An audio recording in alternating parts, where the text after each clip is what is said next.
araw sa inyong lahat yan. Oo. So yun guys, bibidyo lang natin kung paano i-blower ng mga gardeners namin dito. Yung mga daon talaga nalalaglag ng mga puno. Yun din yung ginagawa ko minsan, pero yung gamit ko maliit lang. Oo. Alam niyo yung pang blower lang sa sasakyan na ano. Yung sa kanila, talagang malaki. Ang laki!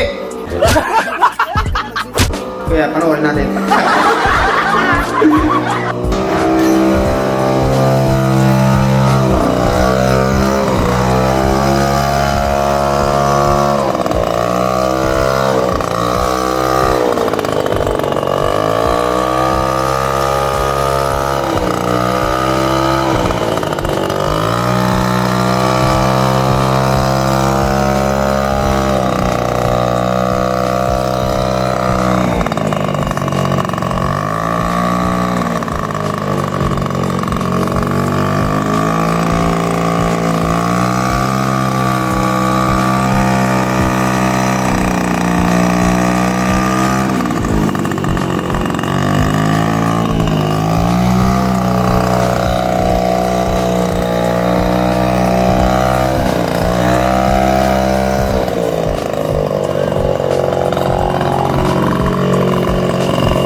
Ng blower, di ba?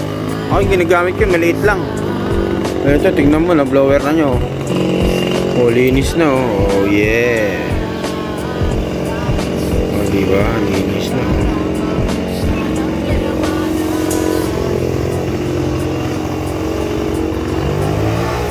Eh, ginilid muna niya. Tapos mamaya nila yan, pag sasama-samahin, dadakotin. Kasi tignan nyo naman dito, nakapalibot na lang ang malalaking ano. Puno, ayan, nakapalibot yan. Kapalibot, puro puno, o lalaki, diba? Ayan, malinis na. Malinis na. So, menos trabaho na naman ako. O diba, menos trabaho na naman ako. So, yun lang, wala lang, pinakita ko lang. Bye-bye!